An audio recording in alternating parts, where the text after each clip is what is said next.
Chapter 1: The Writer and Her Story. The blinking cursor on the screen stared back at Sophia Hayes like a silent challenge.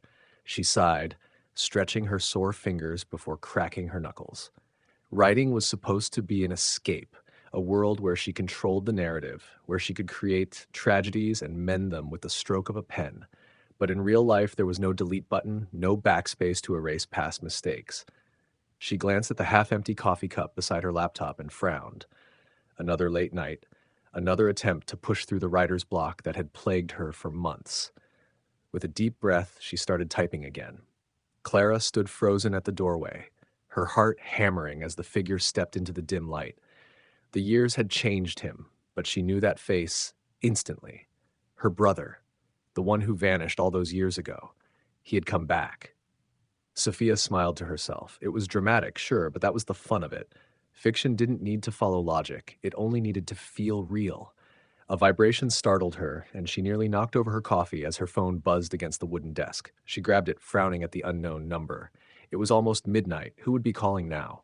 Hesitantly, she answered. Hello? A pause. Then a voice she hadn't heard in years. Sophia, it's me, Nathan. Her fingers clenched around the phone, her breath hitched. Nathan? Her brother. The one who vanished all those years ago, just like in her book. A cold shiver crawled down her spine. Chapter 2, the characters step off the page. Sophia sat stiffly on her couch, her phone still clutched in her hands long after the call ended. Nathan had sounded calm. Too calm for someone who had been missing for nearly a decade. She hadn't seen him since he was 18, when he left home without a word, vanishing into silence and unanswered questions. Her family had barely spoken about him since. And now, after all these years, he was suddenly back, just like in her book. She rubbed her arms, trying to chase away the chill that settled over her. It was just a coincidence. That was all. To distract herself, she turned her laptop screen back on and kept writing. Clara's mother fumbled with the teacup in her hands, her face carefully blank. Your brother is back, she said at last, her voice thin. But there's something you don't know, something I never told you. Sophia smirked at the screen. That was a good hook, the kind that made a reader lean in, wanting more. A knock at the door made her jump. Her pulse spiked as she hesitated. Who would be here this late? Slowly, she got up and walked toward the door, peeking through the peephole. Nathan. Her breath hitched. This wasn't happening. Hands shaking, she unlocked the door. Nathan stood there, hands stuffed into the pockets of his dark jacket, looking almost exactly the way she had imagined him in her book. His face was older, leaner, but unmistakably familiar. Soph, he said with a small, almost uncertain smile. Sophia's fingers tightened on the doorknob. This doesn't make sense, he raised an eyebrow. What doesn't? She swallowed hard. You, coming back. Tonight, right after I wrote about it. Nathan blinked, looking genuinely confused. You wrote about me coming back? Sophia didn't answer. Instead, she stepped aside, letting him in, even as her stomach twisted with unease. As they sat in the dimly lit living room, Nathan told her bits and pieces of where he'd been, traveling, trying to build a life away from the family, until something pulled him back. He wouldn't say exactly what. You said something strange on the phone, she murmured. You said there was something I didn't know. Nathan's jaw tightened. Mom should be the one to tell you that. Sophia's pulse pounded in her ears. That was exactly what she had written. She barely heard Nathan's next words. Something about meeting their mother in the morning. She only nodded, her mind spinning. The moment he left, she grabbed her laptop, her heart racing. She needed to stop writing, but her fingers didn't listen. They hovered over the keyboard, as if compelled by something beyond her. And before she could stop herself, she typed. The next morning, Clara received a letter revealing a secret that would change everything. A loud thud sounded from outside her door. Sophia's breath caught. She rushed to the door, her hands trembling as she opened it. A single envelope lay on the floor. Her name was written on the front. She bent down, picked it up, and turned it over with shaking fingers. The return address was one she didn't recognize, but inside was a letter that made her blood run cold. It told her the truth about something she had never suspected. She had a sibling she never knew about. Just like in the book. Chapter 3, The Past That Shouldn't Exist. Sophia sat at her kitchen table, the letter in front of her, unread for the last 15 minutes. She could feel her heart hammering against her ribs, but she couldn't make herself open it. Not yet. The idea of a secret sibling, a half-brother or half-sister, someone she had no memory of, felt impossible. The letter claimed it was her father's secret, something hidden away from the rest of the family, even her mother. She stared at the envelope, the weight of it like an anchor in her gut. The paper was thick, embossed with an unfamiliar symbol she couldn't place. There was no return address this time, just her name, written neatly in a familiar hand. Finally, she broke the seal and unfolded the letter. The words burned through her eyes, searing into her mind. Sophia, I need you to know the truth. Your father was not the man you thought he was. He kept secrets from all of us, and there's someone out there who has the right to know who they are. They've been looking for you. Be prepared to meet them soon. She dropped the letter, her mind reeling. She wanted to laugh, to dismiss it as a prank, but the dread that gripped her wouldn't let her. It wasn't just the letter.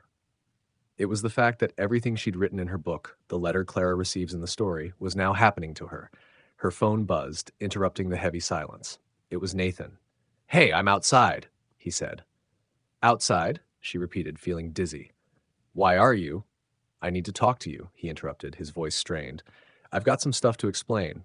Just let me in." Sophia opened the door, letting Nathan step into the apartment. He looked different, tense, on edge. His usual calm demeanor was gone, replaced by an urgency that unsettled her. "What's going on?" she asked. Nathan didn't answer immediately. Instead, he dropped a heavy duffel bag on the floor and looked at her, his eyes wide. I don't know how to say this, but I think you're right about the letter, about everything."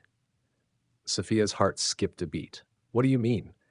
"I don't think you're supposed to know this, but I've been looking into things about our father, about the family." Nathan paused, his hand running through his hair. "There's something we've both been kept in the dark about, something that could change everything we thought we knew." Sophia froze, her breath caught in her throat. "Your mother," Nathan continued, his voice low, "she's been hiding things, from me, from you. She knew about this secret sibling, and I think your father might have been involved in something much bigger than we ever realized." Her mind raced. She wanted to scream, to demand the truth, but the weight of it all was too much. Nathan couldn't be right. Could he? She had to know. "Where is this coming from?" she asked, her voice barely above a whisper. "I've been investigating," he said, his eyes darkening. "I found an old notebook. It belonged to Dad. It had names, dates, places, things that don't make sense. And that symbol on the letter, it matches something from that notebook." Sophia's head spun. Everything was falling apart. She suddenly thought of Clara's story again, the family secrets, the tragic past that haunted them. What if it wasn't just fiction? What if her own family was just as tangled in lies and hidden truths as Clara's? "I need to talk to Mom," Sophia whispered, barely believing the words as they left her mouth. "Now." Nathan hesitated but nodded, leading the way as they made their way to her mother's house. When they arrived, Sophia felt a strange sense of déjà vu. The house looked exactly like it had when she was a child, familiar, comforting, but now it felt like a lie. Her mother answered the door with a smile, but it faded when she saw Nathan standing beside Sophia. "What are you two doing here?" her mother asked, her tone sharper than usual. "We need to talk," Nathan said, his voice unusually firm. Sophia looked at her mother, then at Nathan, then back at her mother. "About Dad," she said. "About everything." Her mother's face drained of color, and for the first time in Sophia's life, she saw fear in her mother's eyes. "I'm not ready to tell you this," her mother murmured, "but it's time. The past, the things we've all buried, they're coming back." Sophia's stomach twisted. She had already suspected the truth, but now, as her mother spoke, the dark shadows of their family history seemed to loom even closer. Before her mother could say more, Sophia's phone buzzed. A new message, this time from Lena, her best friend. "I hope you're okay. Just wanted to check in. I'm thinking of you. Are you coming over later?" Sophia quickly typed a reply, her fingers shaking as she tried to stay calm. But as she hit send, something felt terribly wrong. She couldn't shake the feeling that Lena's message, just like everything else happening, was part of something bigger than any of them could understand. A slow dread began to settle over her. Just like Clara, She was walking into a past that should never have existed. Chapter 4. The fictional murder becomes real. Sophia barely slept that night. Even after she and Nathan had left their mother's house, the conversation kept playing over and over in her head. Her mother had confessed to knowing about the hidden sibling, but refused to say more. "There are things better left buried," she had whispered. "Dig too deep, and you won't like what you find." Sophia had wanted to scream. She was done with secrets. She sat at her desk now, exhausted, staring at the blinking cursor on her laptop. She knew she shouldn't write. Not after everything that had happened, but she couldn't stop herself. Her fingers moved as if compelled by an unseen force.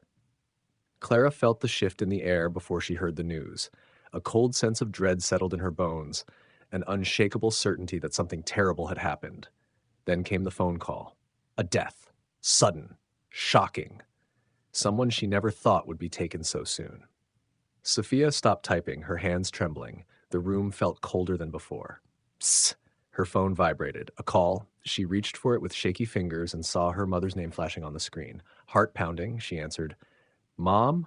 Her mother's voice was thin, shaken. "Sophia, it's your Uncle James. He's dead." The world seemed to tilt beneath her. "What?" she whispered. "They found him in his house this morning," her mother said, her voice cracking.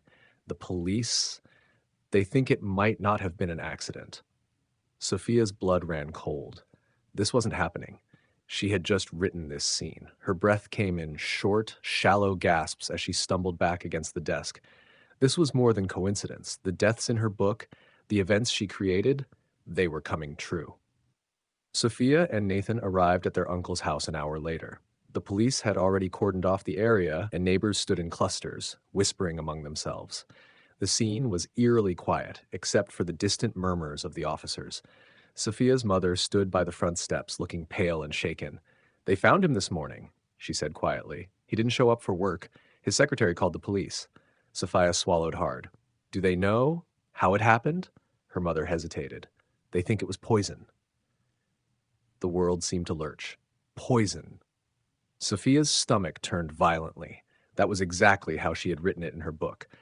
The family friend's body was found slumped over his desk, a half-empty glass of whiskey by his side. But it wasn't the alcohol that killed him.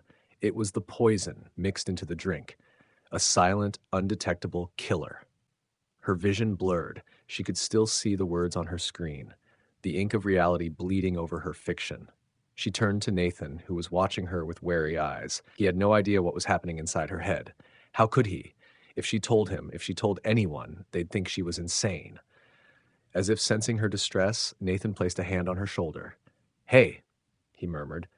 "We'll figure this out." She barely heard him. Instead, her gaze landed on the house, on the open door leading inside. Something pulled her forward, a force she couldn't name. Inside, the air was heavy, the scent of old books and stale whiskey lingering in the air. A dark stain marked the carpet near the desk, and a single overturned glass sat beside a pile of papers. Sophia's fingers curled into fists. She knew what the papers would say before she even saw them. A list of names. One of them would be her father's. She bent down, her hands trembling as she shuffled through the papers. And there it was. Her father's name. Her uncle had been looking into the same things she and Nathan had started digging into. And now, just like in her book, he was dead. A voice behind her made her jump. "Looks like your uncle was keeping some dangerous secrets." Sophia turned sharply, her heart pounding. A detective stood in the doorway, watching her carefully. His gaze flickered to the papers in her hands before settling back on her face. "Do you know what he was investigating?" he asked. Sophia opened her mouth, then hesitated. If she told him the truth, would she be next?